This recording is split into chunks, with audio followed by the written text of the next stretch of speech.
Well, hello everybody. It is Tuesday. It's the 20th of January, 2026, and I'm going to bring you today the second review of the week of a new Pepper Palace purchase.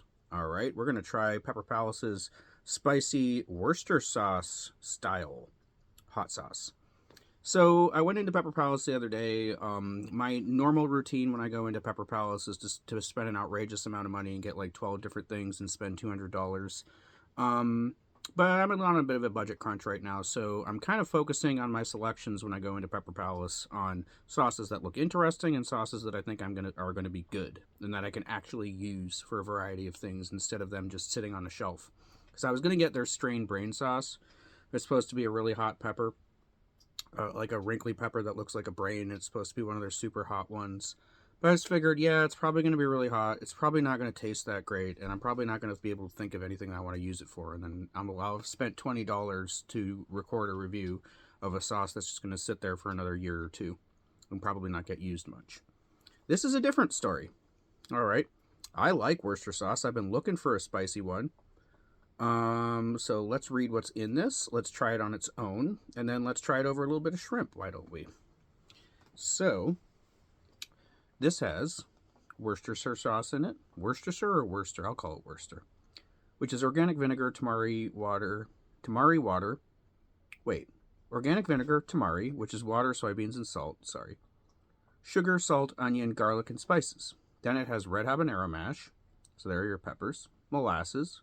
Red wine vinegar, water, tomato paste, which is vine ripe tomatoes and citric acid, sugar, brown sugar, garlic, xanthan gum, salt, and cayenne pepper. All right, so this has two types of pepper in it. It has cayenne, it has red habanero. I'm liking the ingredients of the Worcester sauce. Not every Worcester sauce is the same. That has the ingredients that I like to see in a Worcester sauce. Let's give it a smell test. A little weird bubble at the top there. Smells. I can smell the tomato. I can smell the molasses. Can't really smell pepper too much in there.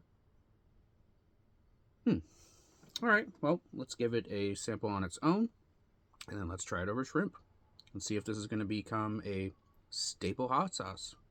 And you can probably see the cat in the background is Celeste. She's such a cutie.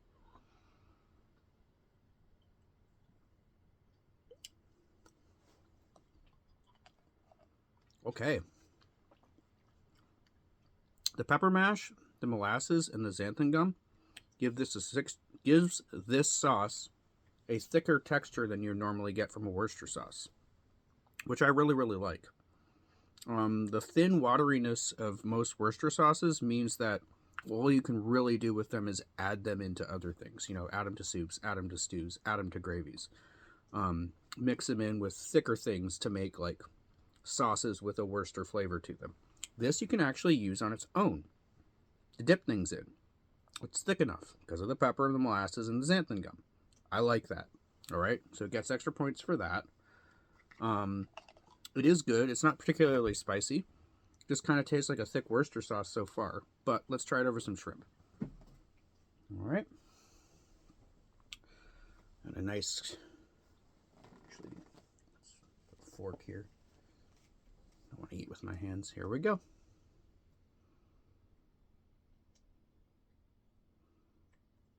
See what I mean? I can baste it. See, this would be good as actually a basting sauce. It holds together. It's got enough thickness to hold together. It's not just dripping off the sides. Let's try it with shrimp.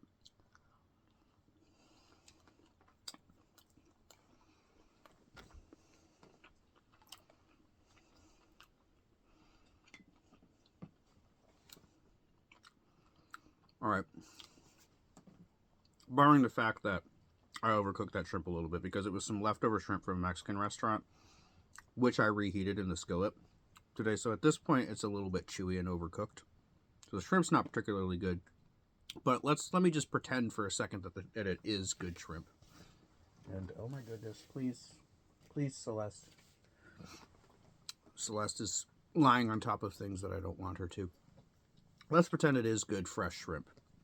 I don't think it's really a good compliment to Worcester sauce. I don't really know if any seafood was. This is more of a chicken chicken, pork, and beef sauce, I think. I think it'd be good. I'm making Philly cheesesteaks tonight, so into the vegetable and steak mixture. Thank you, Celeste, for knocking that over. Into the vegetable and steak mixture, I may throw a little bit of this. It's good. It's solid.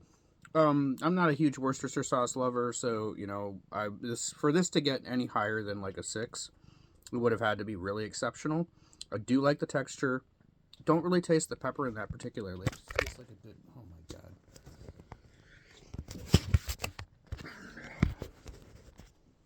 I'm not reshooting this video. We'll just have the cat-induced fails in there. Whatever. It'll make it funnier. Not a great sauce. Not bad either. I'm going to give it a 6. Like I said, nice texture, good Worcester flavor. Just could do with a little bit more pepper flavor and spiciness. That's, after all, why I bought it, why I went to Pepper Palace and said, okay, I'm going to get their rendition of Worcester sauce. Wanted a little bit more peppery, a little bit more spicy. Still, not bad.